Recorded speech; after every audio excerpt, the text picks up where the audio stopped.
let me ask you guys something and make sure you drop it in the comment section below. Give me your answer, but do you think that Fortnite OG was a failure or a success? What could they have done differently? If there's anything they could have done that could have changed anything, or do you think that it was good the way it was? Let me know in the comment section below, guys, because I watched a video that basically says that Fortnite OG is a failure. It actually literally says that, and I'm gonna leave a link to that video in the description below, because that guy, he kind of goes through the entire thing explaining why he thinks it essentially failed on his watch, even though it seemed to be a commercial success for everybody else.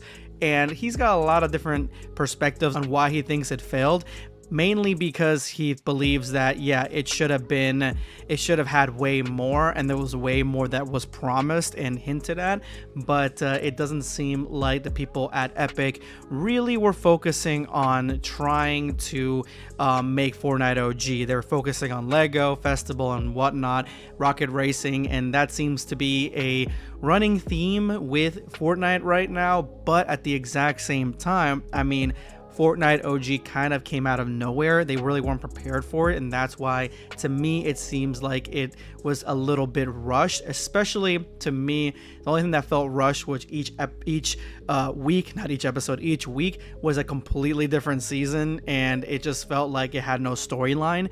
And besides the explosion and the rocket, and I wish there was more of a storyline with it. But my opinion on Fortnite OG is that it was magical, dude.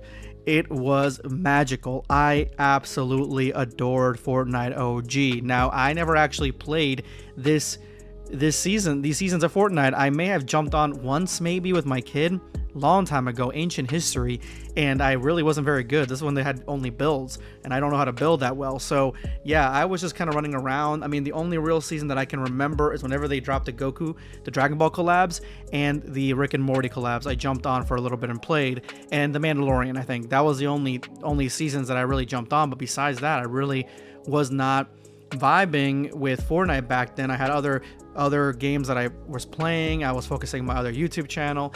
But now that, you know, I've started playing Fortnite and being more serious with it, Fortnite OG was, I could feel the magic of what I had missed, because I actually loved the first week of the Fortnite Island. That first week was great.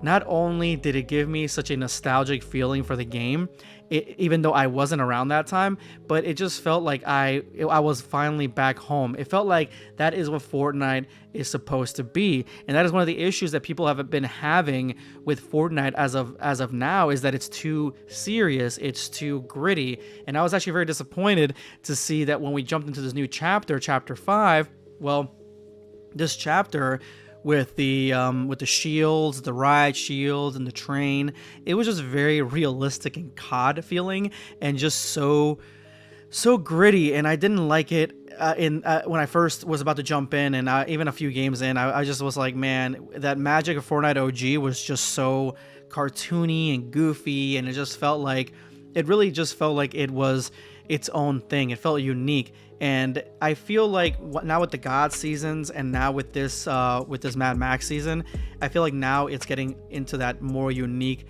context. It's starting to feel more like its own thing, not like anything else on the market, and I really like it right now. But that goofiness where you find an entire town made out of hot dogs or some shit like that, or you go and you find like you know, random gnomes everywhere, like those things aren't really back. And I feel like if Fortnite really wants to capitalize on how many players actually came for Fortnite OG, they need to make a season, which I'm hoping that they're kind of learning that with the upcoming Marvel season after this one, where it's a little bit more goofy and cartoony, because that Marvel season will lead straight into the second season of Fortnite OG, which is going to be another season that I mean, I don't know if I played it or not, to be honest with you. I don't remember, but I feel like they need to learn that lesson, and that's the only issue that I think when I think that Fortnite OG was a failure. And the issue is that Fortnite OG was too good.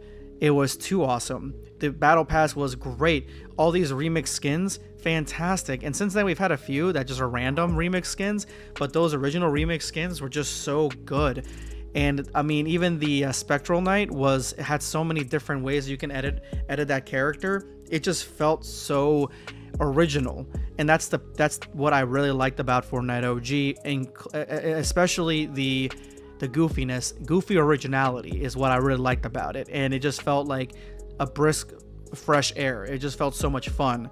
And now we have very gritty again, which is fine, and this season kind of triples down on grittiness with a side of goofiness, which is fine. But I feel like that is the only thing that I can say about Fortnite OG, that it was just so good that it's hard to even compete with anything that's going to come afterward, and it's going to be really hard, big issue to even do that.